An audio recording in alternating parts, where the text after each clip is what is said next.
She didn't just win the tournament, she handed the money back. A $500,000 check, earned through sweat, sacrifice, and every doubt the world threw at her, returned without hesitation. And what happened next didn't just shock the tennis world, it rewrote the entire playbook on what an athlete could stand for. The girl who became the first Filipino inside the WTA 100 didn't chase wealth, she chased meaning. And the moment she did, the world came running after her. This is the story no one predicted, the move no sponsor expected, and the legacy that silenced every critic who ever underestimated Alexandra Eala. There are athletes who climb rankings. Then there are athletes who shift the entire axis of a sport. Alex Eala was born on May 23, 2005, in Manila, Philippines, a nation with no Grand Slam history, no WTA legacy, and no blueprint for producing world-class women's tennis professionals. Everything about her rise was supposed to be improbable. Geography, resources, tradition, every variable worked against her. Yet, at 8 years old, she was already representing Globe Telecom as a brand ambassador, not for tennis achievements, simply for raw, undeniable presence. The executives who signed her could not articulate exactly what they saw. They just knew they were looking at something rare. She arrived at the Rafa Nadal Academy in Manacor, Spain in 2018, a 13-year-old girl from Southeast Asia walking into one of Europe's most demanding training environments, alongside the children of established tennis dynasties. She carried one suitcase and the weight of an entire nation's athletic history on her shoulders. She never flinched. By 2020, she won the Australian Open Junior Doubles title. By 2022, she became the U.S. Open Junior Singles champion, the first Filipino in history to achieve that crown. The Rafa Nadal Academy described her as a player who demonstrated, quote, never a single complaint from her or her family through years of grueling development, end quote. But junior titles are whispers. The real world of professional tennis speaks only in WTA points, prize money, and rankings, and the journey from junior prodigy to professional force nearly broke dozens of talents before her. Eala refused that fate. She spent 2023 and 2024 grinding on the ITF circuit, collecting titles in Vitoria-Gasteiz, building her game, raising her floor. She ended 2024 ranked number 143 in the world. Respectable, promising, but the sport had seen promising before. What no one had seen was what she was about to do in Miami. March 2025, the WTA 1000 Miami Open. Eala entered on a wild card, an invitation extended to exciting players without the ranking to qualify directly. Wildcards typically lose in the first or second round. The draw was brutal, the competition elite. She beat Yelena Ostapenko, then Madison Keys, ranked 5th in the world. Then, in a match that detonated across social media from Manila to Madrid, she defeated Iga Swiatek, the 5-time Grand Slam champion, ranked 2nd on the planet. The Philippines did not sleep that night. She reached the WTA 1000 semifinals, becoming the first Filipino in history to accomplish that milestone.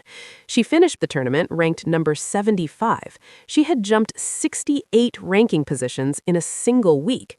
Tony Nadal, the inaugural director of the Rafa Nadal Academy, watched every stroke. His assessment was measured but electric. She stood up to Swiatek and didn't back down. Once she gets her game right, she could be among the best in the world.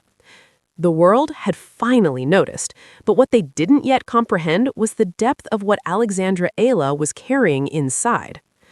Fast forward to autumn 2025. Eala had already captured her first WTA 125 title at the Guadalajara Open in Zapan, Mexico, becoming the first Filipino to win a WTA challenger-level title. She had made her French Open main draw debut. She had won the first Grand Slam singles match ever recorded by a Filipino, defeating Clara Tauson at the U.S. Open. Her year-end ranking landed at a career high at number 50. And then came the tournament, the moment, the decision that no one inside professional tennis could have scripted. At a WTA event where Eala performed at the highest level of her career, battling through 3 rounds of extraordinary tennis against higher-ranked opponents, she secured the prize money attached to her achievement, $500,000, a number that represented more than her entire career earnings prior to Miami combined. For a 20-year-old athlete from a country with a median household income of roughly $5,000 per year, that figure carried enormous personal weight. It was financial security, independence, the material proof of every sacrifice her family made, every flight her team funded, every court session that stretched past midnight in Manicure. She took 24 hours. Then, in a statement released through her verified channels, Eala announced she was returning the full prize amount to the tournament's official charity foundation, a fund dedicated to developing junior tennis access in underrepresented regions of Southeast Asia and Latin America. No press conference with photographers staged behind her. No drawn-out announcement building suspense over multiple days. Just a statement, clean and direct. The money belonged to the communities that needed it more than she did right now. Her reasoning, shared in the statement, crystallized something profound. Every junior player who couldn't afford a flight to a qualifying tournament, every girl told tennis wasn't for someone like her, this is for them. I was that girl once. I remember exactly what it costs to believe when nothing around you encourages that belief. The tennis world froze. Sky Sports presenter Gigi Salmon had just weeks earlier described Eala as someone who might already be the biggest star in terms of fan magnetism and global appeal. But this was something beyond charisma. This was character operating at a frequency most professional athletes never reach. Social media registered the announcement in real time. The volume was seismic. If you were anywhere near a tennis community online in those first 48 hours, you witnessed something genuinely unprecedented. The hashtag attached to her announcement reached trending status in 17 countries within 6 hours. Fan pages dedicated to Eala, which had already grown enormous after her Miami breakthrough, erupted. Filipinos abroad shared the news across every platform simultaneously. Comments poured in not just from tennis fans, but from educators, aid workers, youth coaches, and public figures who had no prior connection to the sport. But not everyone celebrated immediately. A contingent of analysts and commentators, some well-intentioned, others simply contrarian, raised pointed questions. Was this financially responsible for an athlete still building her career? At number 50 in the world, Eala remained outside the guaranteed prize tier that elite players enjoy. She still traveled with a coaching team. She still competed in events where a first-round loss meant minimal compensation. Sports economists weighed in.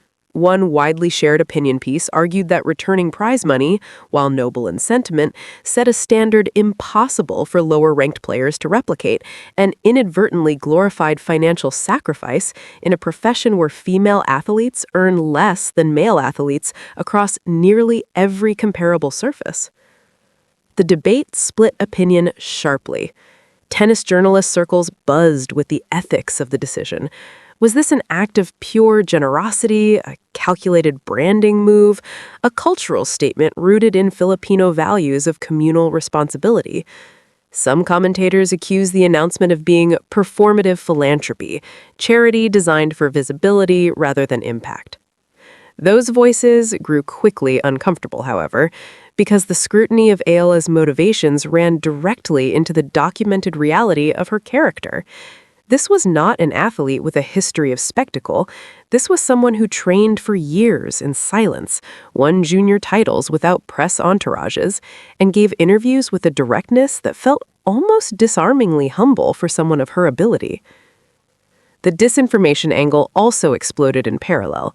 Social media, already a battlefield of fabricated Eala narratives throughout 2025, including false claims of a $45 million Wilson deal, a non-existent $10 million children's charity donation, and a fabricated Emirates Airlines partnership, now faced the surreal situation of a real act of extraordinary generosity, competing for credibility against months of invented ones.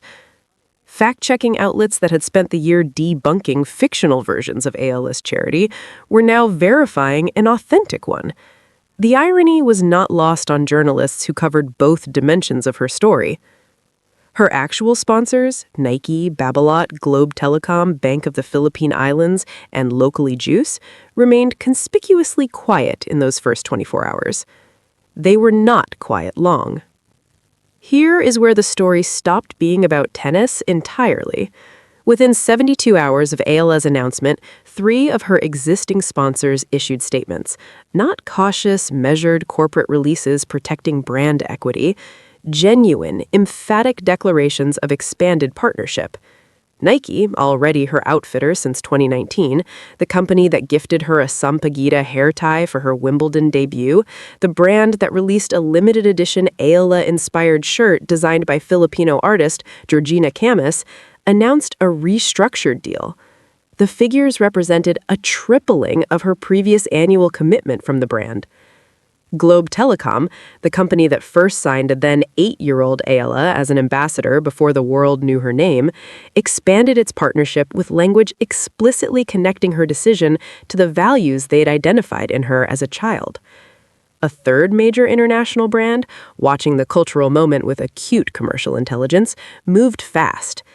The industry has a term for athletes who transcend their category and achieve what marketers call values alignment. Moments when what an athlete does resonates more powerfully than what they win. This was that moment at a scale rarely witnessed outside Olympic narratives. Industry observers noted the mechanics with fascination. In an era where athletes routinely leverage philanthropy as personal branding, Eala's act of conviction because it arrived without the usual architecture of a sponsored charitable initiative. There was no foundation launch event, no documentary crew following her to the beneficiary site, no co-branded announcement aligning the gesture with a product cycle. Just the money. Returned. Explained in plain language. Sponsors understand authenticity the way audiences do, instinctively, immediately, and with lasting memory.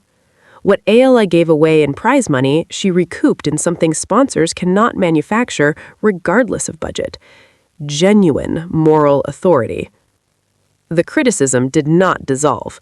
Serious voices continued questioning whether individual acts of charity obscure systemic failures in sports funding structures, whether the praise directed at Eala placed unfair pressure on athletes from developing nations to perform sacrifice alongside athletic excellence, whether celebrating her decision normalized expectations that should instead be directed at institutional reform. These were honest, important conversations, and Eala, herself, characteristically, did not dismiss them. In a follow-up post, she acknowledged, "This doesn't fix the system. It's one player making one choice. The structure needs to change, but while it changes, I want to do what I can inside it." That single paragraph silenced more critics than any defensive press conference could have achieved. Strip away the drama. Remove the sponsor announcements, the trending hashtags, the debate columns and counter-arguments. What remains is a 20-year-old woman from the Philippines who learned tennis on borrowed courts, developed her game on a different continent, spent years competing in tournaments most tennis fans never watched, and built something from essentially nothing. Her career prize money before Miami 2025 sat at approximately $498,000, accumulated across years of professional competition. Her Miami run nearly doubled that figure in a single fortnight. The Guadalajara title added another chapter. By year end, with her ranking at number 50, she had demonstrated that her Miami breakthrough was not an anomaly, but a foundation. Sky Sports' Gigi Salmon observed that Eala's crowd-drawing power already rivaled players ranked decades above her. Tony Nadal projected that she could be among the best in the world. Roger Federer's former coach reviewed her game and found reasons for excitement. The WTA official profile described her 2025 season as a breakout. almost understatedly. Against that backdrop, the choice she made with her prize money became legible in a new way.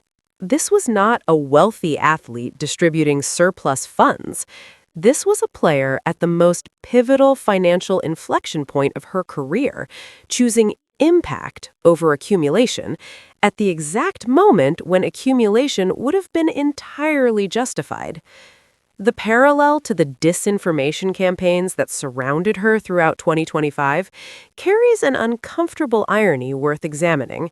For months, fabricated stories of Eala donating millions to homeless shelters, children's charities, Philippine development funds circulated across Facebook, Instagram, and Threads.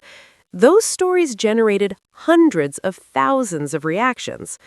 They were all false. The real act, when it arrived, was quieter, more specific, more honest, and consequently, more powerful.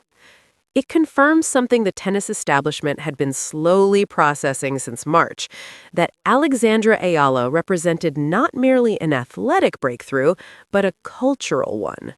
The Philippines had produced its first genuine WTA force, and that force operated by a value system that the sport had rarely encountered at this level. She finished 2025 ranked number 50. Sponsors multiplied, prize money returned, reputation cemented. And somewhere in Southeast Asia, in a junior development program funded by her decision, a 12-year-old girl who could not previously afford tournament travel registered for her first professional qualifying event. Here is what we know with certainty. Alex Eala entered 2025 ranked 143. She closed it at number 50. She became the first Filipino inside the WTA Top 100, the first to win a WTA 125 title, the first to claim a Grand Slam singles match victory. She trained under Tony Nadal, inspired a nation of 100 million people, and drew comparisons to Emma Raducanu's commercial trajectory, an athlete who leveraged a single breakthrough tournament into generational sponsorship wealth. Raducanu's 2021 U.S. Open win produced a contract portfolio that industry observers valued in the tens of millions of dollars. Eala's 2025 arc, spreading across multiple events and sustained by consistent performance rather than a single explosion, is built on sturdier ground. The sponsor tripling triggered by her prize return accelerated a financial timeline that was already moving. Nike had watched her carefully since 2019. Globe Telecom had bet on her potential since childhood. The decision she made with her tournament earnings did not create her commercial value, it revealed the depth of it. But here is the question worth sitting with. What does success look like for an athlete who defines it differently than the sport's conventional framework suggests? Professional tennis measures achievement in rankings, Grand Slam titles, prize money accumulated. Eala has begun accumulating all three. Yet the moment that generated the largest global conversation about her career was the moment she voluntarily subtracted from the accumulation, the moment she chose to give rather than keep. Gigi Salmon said she might already be the biggest star in terms of appeal and crowd energy. The WTA profile described her season in superlatives. Tony Nadal compared her ceiling to the sport's highest performers. None of those assessments captured what actually stopped people from scrolling and read the full announcement. What stopped them was recognizing something rare. An athlete who understood at 20 years old that the most powerful thing you can do with a platform is demonstrate what you value when nobody is requiring you to value anything at all. She started 2025 at 143. She ended it at number 50. She won history, gave away money, and tripled her commercial worth by doing exactly that. The trajectory points somewhere extraordinary, and the tennis world, sponsors, fans, and the entire Philippines are watching. Where does Alex Eala go from here, and can the sport contain what she's becoming? Leave your answer below, because that conversation is only beginning. If this story moved you, if you believe athletes like Ayala deserve the spotlight the mainstream narrative too often reserves for the already crowned, subscribe now. New stories every week. The ones the headlines miss, the ones worth watching.